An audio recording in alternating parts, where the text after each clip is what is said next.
mikið og velkomin með mér í Glettur. Nú ég komin í óbyggðagallann eins og þið sjáið, meira að segja með óbyggðahattinn sjálfan. Enda ég komin lengst inn í óbyggðir, kemst eiginlega ekki öllu lengra, komin í 850 metra hæð yfir sjávarmáli, komin inn að rótum Vatnajökuls, sjáum Dyngjujökul hérna fyrir aftan mig, orðin ansi skítugur þar sem hann að skríða niður á Eyrarnar og svo eru sjálf Kverkfjöllin hérna í suðri tignarlega að vanda. Nú margir vilja meina Kverkfjöllin og þeirra umhverfi sé ein fegursta náttúruparadís á Íslandi. Nú sumir tala Kverkfjallaveikina, en getið þið ekki almennilega skýrt að hvers konar veiki það er? Ég veit það ekki. Það er eitthvað sem er óskiljanlegt. En er til staðar svona? Það er, já, mjög, en þetta er ekki alvarleg veiki, hún er góð. Ég er búinn að koma hér og ganga á skálanum í 28 ár. Og er þetta alltaf jafn skemmtilegt? Já, það er það. Ertu búinn að vera hér í allt sumar? Já, meira og minna. Ég kom hérna fyrst 14. júlí og fekk svo viku í frí, þannig að nú er komið 50-70 september og ég er hérna ennþá. Hvernig tími hefur þetta verið? Bara alveg æðislegt að vera henni frá. Það er alveg bara mjög gaman. Búin að vera mikil trafík í sumar? Ekkert eitthvað rosalega. Það er búið að vera svo mikið hérna, ekki mikið lausatrafík, en sérst fólki smá bóka, það kemur. Þrátt fyrir veðrið, þessi norðaustangarri, hann alltaf truflar. Já, Kverkfjöllin eru svo sannarlega töfrandi svæði. Það fer ekkert á milli mála. En samt sem áður er ekki íkjaland síðan leiðið þangað opnaðist. Þessi perla var nefnilega vel varin að vestan af Jökulsá og fjöllum og að austan af Kreppu. En ferðafélagsmenn létu þessa faratálma ekki stöðva sig, enda tókst þeim að opna augu Íslendinga fyrir töfrum óbyggðan á sínum tíma. Félagar í ferðafélagi Akureyrar lyftu til dæmis grettistaki með uppbyggingu í Herðubreiðarlindum og síðar í Drekagili. Nokkrir þeirra höfðu hugað að kanna Krepputunguna, Hvannalindir og Kverkfjöll og fengu félaga úr ferðafélagi Húsavíkur í lið með sér. Með hugkvæmni og þrautseigju tókst þeim að byggja Akfærabrú yfir Jöklu sumarið 1962. Hún var nýtt á hverju sumri en 1965 gróf jökla frá suðurenda brúarinnar í einu hlaupinu. Það er síðan ekki fyrir 1970 að Orkustofnun og Vegagerðin í sameiningu gengust fyrir því að brúa Kreppu og lagður var þá vegaslóði allt frá Möðrudal inn að Kverkfjöllum, alls 100 km leið. Þessa leið fórum við en hún er sein farin. Já, þjónustumiðstöð ferðafélagana í Kverkfjöllum er mikið mannvirki. Eftir að félagarnir frá Akureyri og Húsavík höfðu áttað sig á töfrum svæðisins komu fram hugmyndir að byggja skála í Hvannalindum. Þetta fréttu héraðsmenn en félagar í ferðafélagi Fljótsdalshéraðs höfðu einnig kannað þetta svæði og fallið fyrir töfrum þess. Þeir höfðu þá þegar beitt fyrir því að fá stjórnvöld til þess að friðlýsa Hvannalindir, þannig að þeir voru ekki sáttir við hugmyndir skála þar.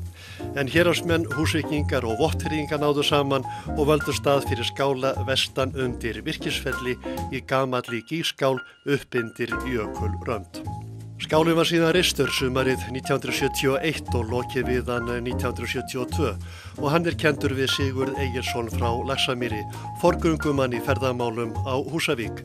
Mikill hugur var í ferðafélagsmönnum þegar skálinn var reistur og þegar flest var mátti telja þar 60 manns að störfum. Yfirsmiður var Völundur Jóhannesson enda þótti skálinn Völundarsmíði. Fyrstu árin voru vopnfirðingar með okkur. En síðan raun og veru lagði svo deild af og við erum búin að vera þessi tvö félög síðan. Samstarfið gott? Alla tíð. Það var aldrei í þessi 28 ár sem ég hef verið hér, það var aldrei nokkuð tíman verið neinn ágreiningur sem ekki hefur verið leystur bróðurlega og menn hafa alltaf haft sama markmið, það er að gera vel og vera vandvirkir og ég held að við séum þekktir fyrir það. En þetta var bara áfangi, skálinn naut vinsælda og í tvígang var hann stækkaður og betrum bættur.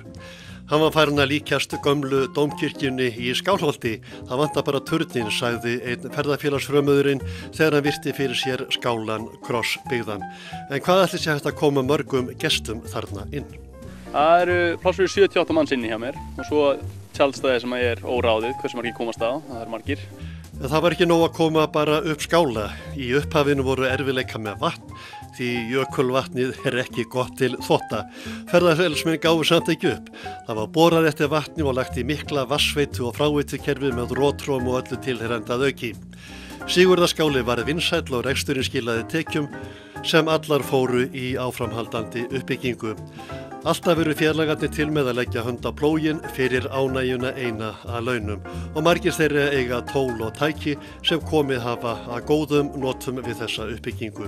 Þetta var raun og veru Sigurður í Laxamýri, var mikill ferðamaður og þóttu væntu þennan stað og þegar Húsvíkingar byggðu skálanna þá vildu þeir að hann héti höfuðið á þessum Sigurði og hann hefur raun og veru borið það nafn síðan og gert það vel. Kverkfjöll ekki eini staðurinn þar sem ferðafélagsmenn hafa lyft grettistaki með dugnaði og elju. Alls eru skálar á 36 stöðum á vegum Ferðafélags Íslands og ferðafélaga vítt og breitt landið. Ferðafélag Húsavíkur til dæmis með skála í Heilasdal, austan Bláfjalls í Mývatnssveit og á Hofi í Flateyjardal, auk Sigurðarskála. Ferðafélag Fljótsdalshéraðs með skála á Geldingafelli við Kolmúlavatn og síðan 3 skála á Víknarslóðum, í Breiðuvík, í Húsavík og í Loðmundafirði. Í upphafinu var starfsemi ferðafélagana Hugsjón sem fólst í því að opna óbyggðirnar fyrir fleirum en fuglinum fljúgandi. Nú öldin önnur, það má því velta upp þeirri spurningu hvort sjálfboðaliðastarfið heyri brátt sögunni til en þessi þjónusta verði þessi starri rekin eins og hvert annað ferðaþjónustu fyrirtæki. Í raun og veru þetta ekki nógu mikil velta hér til þess að þetta geti staðið undir því að greiða fyrir alla þá vinnu sem hér lögð fram og kannski til marks það að frá því að þessi skáli var stofnaður eða byggður fyrst að þá hefur bara einu sinni verið tekið, þá hafa félögin tekið til sín einhverja milljónina og það var fyrir nokkrum árum síðan og svo milljón fór út á Flateyjardal í Hof, í skála Ferðafélags Húsavíkur og í Loðmundafjörð. En annar peningur sem hér hefur orðið til, hann hefur farið í uppbygginguna. Kverkfjöll eru mikil eldstöð í norðurbrún Vatnajökuls og 3. hæsti fjallbálkur landsins en hærri eru Öræfajökull og Bárðarbunga. Hæst rís Skarphéðinstindur á austanverðu fjallinu í 1936 metra hæð yfir sjávarmáli. Niður kverkina skríður svo Kverkjökull. Vestan kverkarinnar eru fjöllin Sunduskórinn af jarðhita á leirhverum og þar einn mesti gufuhver landsins og sjást oft gufustrókar frá hverasvæðinu langt að. Aðal hverasvæðið í þröngri sprungu eða dal sem nefndur að sjálfsögðu Hveradalur. Litadýrðin þar með fádæmum. Það toppurinn á ferði í Kverkfjöll að ganga upp í Hveradal en þá betra að hafa leiðsögn kunnura því í jöklinum hljóma dauða djúpar sprungur. Skálaverðir í Sigurðarskála hafa boðið upp á leiðsögn í gönguferðum á jökulinn. Já, við erum líka, við skálaverðin hérna erum líka jökluleiðsögumenn og við tökum fólki í þá annarkvort stuttagöngur sem er bara stuttin á neðri hlutunum á skriðjöklunum eða þá í þá langa göngur sem er upp á hverasvæðið sem þá 10 tímar, svona 8-10 tímar. Og það ekki toppurinn á því að koma í Kverkfjöll að ganga þangað upp? Í góðu skyggni þá ekkert betra. Fornar heimildir og munnmæli benda til mannaferða yfir Vatnajökul á miðöldum en jökullinn var þá nokkru minni en síðar varð, samanber nafnið Klofajökull. Ekki ólíklegt að leið Norðlendinga suður yfir jökul hafi legið upp austan Kverkfjalla. Nú til dags straumur ferðamanna inn í Kverkfjöll strax og þangað fært í sumarbyrjun. En merkilegt nokk, þar eru Íslendingar ekki í meirihluta. Þetta miklu meira útlendingar. Íslendingar ekki nærri nógu duglegir að ferðast innanlands, allan ekki koma hingað. En alltaf sé ekki meira hjá henni í Dreka, því að holur náttúrulega kallar mikið á Íslendingarna. Það miklu færri hér. Koma þær þá kannski bara og segja nei sko og fara svo aftur? Það nú allir gangur að því. Nei, þeir sem að mæta, þeir hafa stoppa hana lengi hér, Íslendingarnir. Það ekki margir sem mæta, það miklu fleiri Þjóðverjar og Ítalir sem mæta hingað. Hvers vegna koma þeir? Það var þá, lesið eitthvað Kverkfjöll og jökulinn áður? Það hlýtur að vera, því að þetta sko, Bandaríkjamennirnir, þeir eru langstærsti hópurinn á Íslandi sem koma túristum, en það er rosa sjálfsagt að þeir koma hingað, þannig að þeir eru bæði þá og líka flesti sem koma hingað, þeir hafa komið hingað áður, þetta er svona 3. og 4. Íslandsreisan hjá þeim, eða þá er eitthvað fólk sem er kannski 6-8 vikur á landinu. Þetta er þetta er ekki góður þverskurður af ferðamönnum sem kemur hingað, þetta er svona sérhæfir, þetta er svolítið langt að fara, sko. Á leiðinni í Kverkfjöll farið Hvannalindir og þar ástæða til að staldra við. Þar gróðurvin, umhverfis, uppsprettur og læki í miðri Krepputungu. Með lækjum Hvannastóð og jafnvel víðir runnar, en það fer svolítið eftir árferði hvað þessi gróður næsir á strik. Þarna að finna rústir eftir útilegumenn og hafa verið færð rök fyrir því að þarna hafi fjallaeyvindur og halladvalið árabil. Jafnvel talið að þarna hafi þau átt sín bestu ár. Hvannalindir voru friðlýstar 1973. Þórhallur Þorsteinsson á Egilsstöðum hefur verið prímus mótor í allri starfsemi ferðafélags Vestfjarða undanfarna áratugi. Hann fylgisér, hefur haft umsjón með öllum skálum félagsins í 28 ár og á stóran þátt í að þeir voru byggðir á sínum tíma.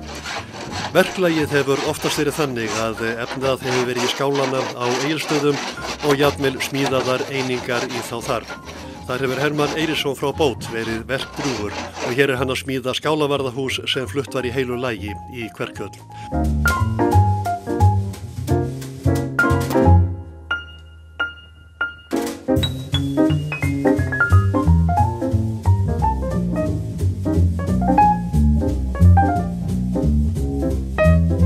Það vantaði tilfinnilega geymsluhús í Kverkfjöll. Þá var fenginn gámur fyrir lítið og hann síðan einangraður og klæddur að utan að smekkvísi og síðan var hann grafinn að hálfu í sand bak við Sigurðarskála. Fellur hann vel að umhverfinu og það var mikið fagnaðarefni þegar þetta geymslupláss kom og gengur skálinn því undir nafninu Himnaríki. Ferðafélagsmenn byggðu á sínum tíma göngubrú á jökulkvíslina sem beljar út úr íshellinum í Kverkfjöllum. Í brúna var notað sem undirstaða gamalt mastur, en þessi hellir stundum kallaður Volguhellir og áin Volga í framhald af því. Þessi brú kom í góðar þarfir og gerði göngu á jökulinn upp í Hveradal auðveldari, en Volga var ekki alveg sátt við þetta mannvirki og braut það niður í einu ýldu kastinu. Ferðafélagsmenn voru tilbúnir að byggja nýja brú en til þess þurftu þeir styrk upp á 1 milljón króna. Það þótti hinu opinbera of mikið ílagt, þannig að engin göngubrú á Volgu í dag. En þessi íshellir vakti athygli langt út fyrir landsteinana og árið 1990 kom mikill leiðangur Spánverjað til að mynda hellinn og bróður hans sem ofar í jöklinum. Þórhallur var að sjálfsögðu aðal reddari þessa leiðangurs. Já, ég kom dálítið mikið að því. Fyrst og fremst hafði það mikið samband með sá sem var fararstjóri með á íslenskur og það raun og veru svona axlaðist þannig að bæði var ég með flugvél sem ég notaði mikið til aðstoða og síðan snjósleða sem þeir fengu til þess að fara mann sem var með snjósleða og fluttu fyrir þá myndavélarnar og annað upp á Hverasvæði. Og þegar ég var að safna efni í þennan þátt var ég einn á ferð með myndavélina á Öxlinni, en Spánverjarnir voru öllu fjölmennari. Þetta var 13 manna hópur og mér minnir hann hafi verið hér í 4 eða 6 vikur, ég man ekki hvort var. Og hvað kom til að Spánverjar höfðu áhuga á því að koma í Kverkfjöll og mynda hér?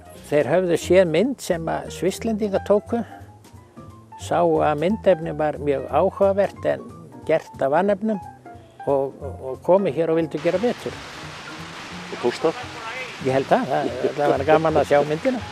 En þessi íshellir sem fara inn í, hann ekki til staðar lengur? Já, hann raunverulega til staðar en hann svo hættulegur að menn fara helst ekki nýjan, en það munaði nú litlu þegar þeir voru hérna að það yrði stórt slys því að þeir voru búin að vera það dagspart inni að mynda og voru komnir út og voru að taka af sér dótið úti sem þeir voru með, súrefniskúta og karbídljós og annað þvílíkt þegar hann nánast lagðist saman og þarna ef þeir hefðu verið inni þá hefði orðið stórt slys þarna.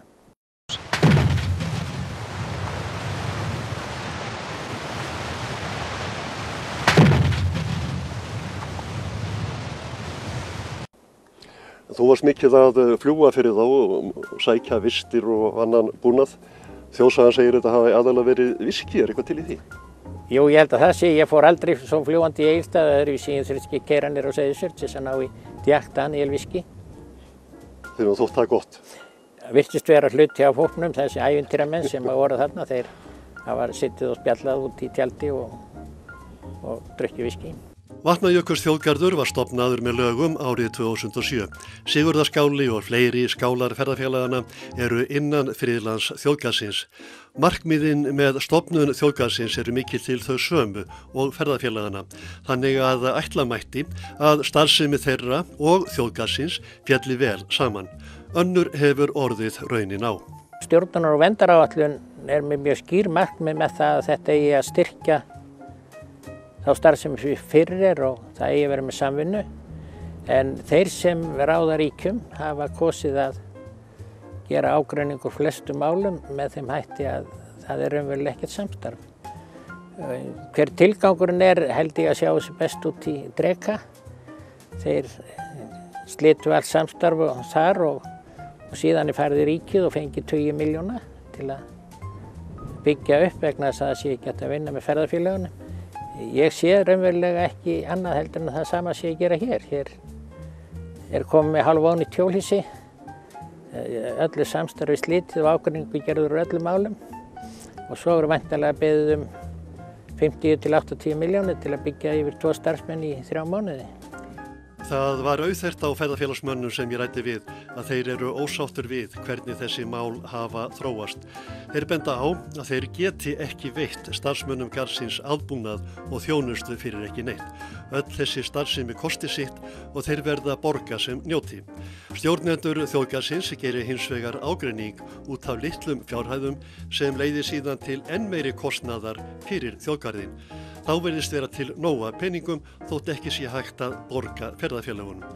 Jú, auðvitað finnst okkur þetta mjög blóðugt vegna þess að það væri hægt að Vatnajökulsþjóðgarður markmið með stofnunans var mjög gott og það er raunverulega ekkert í reglum eða regluverki þjóðgarðsins sem að ferðafélagin raunverulega voru ekki búin að taka upp fyrir lifandi löngu eins og umgengnisreglur og náttúruvernd og annað þvílíkt og það er raunverulega ekki neitt í regluverki Vatnajökulsþjóðgarðs sem ferðafélagin get ekki að öllu leyti sætt sig við. Þetta er fyrst og fremst spurningin þá sem að ráða að þeir vilja þessi samstarf ekki við ferðafélagin. Hafa slitið öllu slíku samstarfi? Já, þeir raun og veru gera ágreining úr öllum málum og koma því þannig fyrir að menn bara gefast upp og segja þá verður bara hver að sjá sjálfan sig. Sérstaklega er það súrt fyrir eins og mig sem hef alla tíð verið mjög hlynntur stofnun og friðlanda, átti áratuga samstarfið umhverfisstofnun Hvannalindir, ferðafélagið raun og veru á mjög stóran þátt í verndun Hvannalinda frá upphafi og Hvannalindir væru ekki, eða Krepputungan í heild sinni væri ekki í þessu ástandi ef ferðafélagið hefði ekki varðveitt það eins og það hefur mögulega getað í gegnum tíðina. Er þá ekki svolítið brýnt að þessir kraftar nái saman? Jú, það verður raunverulega að koma frá Vatnajökulsþjóðgarði. Svo ef að menn vilja þá verður frumkvæðið að koma það. Ég held að ferðafélagin séu búin að gefast upp. Ingunn Indriðadóttir og Ingvar Sveinbjörnsson, formaður ferðafélags Húsavíkur, tóku ung svonefnda Kverkfjallaveiki og þar hafa þau unnið ómetanlegt starf á undanförnum áratugum. Sumarið 1991 stóðu þau í ströngu við að grafa lagnaskurði fyrir skálan en í kaffipásunni notuðu þau tíman til þess að ganga í hjónaband. Séra Björn H. Jónsson pússaði þau saman og hann blessaði Sigurðarskála á sínum tíma og raunar allar viðbyggingarnar líka. Við skálan er forláta skírnarfontur gerður af náttúrunnar hendi. Rakel og Haukur Grönli voru þar eitt sinn skálaverðir í nokkur ár. Vera þeirra í Kverkfjöllum bar ávöxt og að sjálfsögðu var barnið skýrt við skírnarfontin hjá Sigurðarskála. Þegar Okkuberagarði var svona síðasta vinnuhelgin kominn hópur félaga úr ferðafélagunum til þess að ganga frá. Og allt er þetta nú gert í sjálfboðaliða vinnu. En hvað er það sem að fær fólki til þess að koma ár eftir ár, haust eftir haust og vorin líka til að setja allt í stand, allt í sjálfboðaliða vinnu, allt fyrir ekki neitt nema ánægjuna? Það raunverulega staðurinn, aðdráttaraflið sem hér og síðan raunverulega þetta fólk sem hefur unnið með manni öll þessi ár. Það togar. Í dag þetta kölluð Kverkfjallaveikin og ætli ég sé þá ekki búin að vera með hann í 28 ár. En ertu að læknast af henni? Nei, ég held að ég geri það aldrei en þetta nú samt sem áður ég hef ákveðið að þetta sé raun og veru að umsjón eða ég hætti núna að vera umsjónarmaður fyrir ferðafélag Fljótsdalshéraðs og hleypi öðrum að. Það ekki með svolum trega þá? Jú, það gefur auga leið. 28 ár þetta ekki þægilegt en svona þetta bara. Erfið ákvörðun? Já, hún það. En þú ætlar ekki að breyta? Ég held ekki, ég held að það kom ekki til greina sko, það raun og veru. Ég hefði að vísu kosið að vera bara 20 árum yngri og geta haldið áfram en það komin að þessum tímapunkti. Og búin að vera skemmtilegu tími? Alveg gífurlega, það ekki þetta að neita því. Ingi og Ingunn fóru mikinn við frágangin í Sigurðarskála ásamt sínu fólki frá Húsavík og Þórhallur reyndi að hafa stjórn á sínum mönnum af héraði. Hér sjáum við Sigurð sem sonur Sigurðar frá Laxamýri sem skálinn nefndur eftir.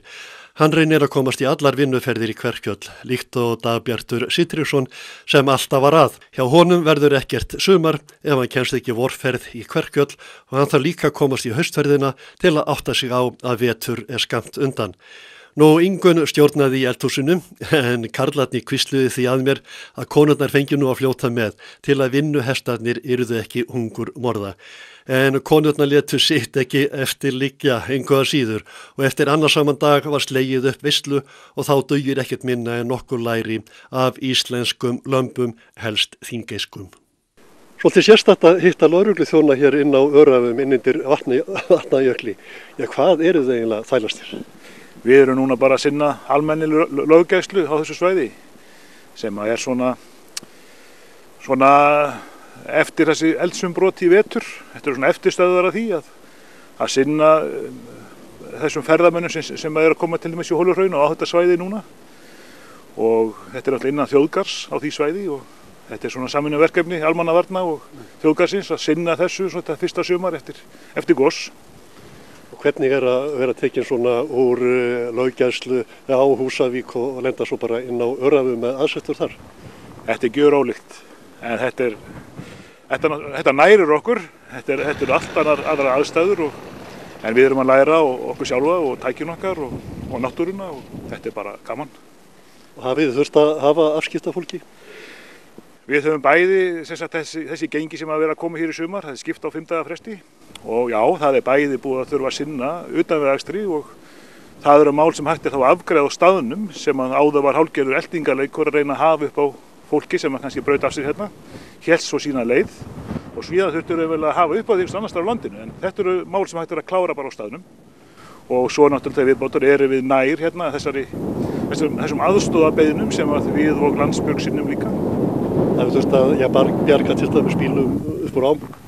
Já, bara síðast í fyrrakvöld, okkar fyrsta kvöld sem við mættum þá er trafík orðin minni og þá voru engir aðrir til að hjálpa og við þurftum að fara úr Öskju niður í norður fyrir Herbralindi til þess að draga þar erlenda ferðamennur á sem að flauta upp á miðjarhurðir og þau óðu bara í land og við björguðum bílnum á þurrt og komum þeim í hlýjusur í Drekagili.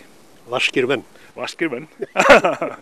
Já, þetta er mjög skemmtilegt og bara mjög gefandi. Það er það. Ekkert leiðingjart þegar lítið að gera?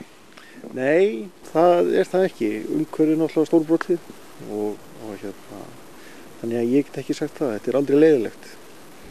Nú hefur þessi lögregluvakt verið allt síðan umbrotin hófust á sínum tíma.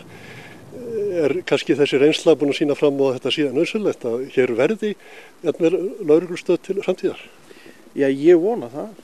Ég held að bæði sú reynsla og þau verkefni sem hafa verið að koma upp sýna það að það er svo sannarlega þörf á löggæslu hérna, ekki kannski bara út af lögbrotum, heldur bara í varnarskyni líka og svo náttúrulega er tölvur upplýsingagjöf sem fylgir þessu og það er líka bara gott því það er gríðarleg umferð hálendið, miklu meiri heldur en fólk gerir sig grein fyrir og það gilda líka lög á hálendinu og þetta er bara liður í því. Svona yfir höfuð þá er ekki hægt að segja annað en að menn fylgi bara þeim reglum sem eru settar sko. Og menn virðist geyma áfengisneysluna þangað til að kvölda tekur. Það er það, en þetta er hins vegar liður sem við skoðum og ánægilegt að sjá að menn virðast vera að fylgja því. Það er svona, virðist vera frekar reglun undantekning. Kannski sýnileg löggæsla á svæðinu verður til þess að menn passi sig? Já, ég held að það svo sannarlega fylgist að sko, ekki nokkuð spurning. Og það er ekki bara það að við séum ánægðir með þetta lögreglumenn, heldur held ég að maður hefur heyrt það á fólki að því líður betur þegar hann sér okkur á ferðinni hérna líka, svo sannarlega. Gott að heyra það, ég segi bara gangi ykkur vel. Já, takk fyrir það. Nú er sumrinu lokið og bara eftir að kveðja Sigurðarskála. Já, en sjálfum sig kem ég hér og set nýjan manni inn í starfið næsta vor og svo getur vel verið ég komið í einhverja vinnuferðir. Verður það þá ekki bara að þælast fyrir? Jú, kannski verið bara settur til hliðar og beðin að koma bara annarkvort áður en verður búið að loka eða þá bara koma á eftir, þannig að ég sé ekki að tefja fyrir. Þú átt nú örugglega eftir að koma hérna aftur í haust eða þekki þér rétt bara til að tékka á hvort þetta er ekki allt í lagi. Jú, ég þarf að taka á móti 17 manna hóp hér eftir rúma viku sem ætlar að vera hér 2 daga og væntanlega fer ég inn eftir því að ég er raunverulega ekki laus úr þessu stjórnunarhlutverki fyrir nýr maður hefur verið settur inn að vori. Sko. Það verður vígður í vor? Það verður vígður í vor, já.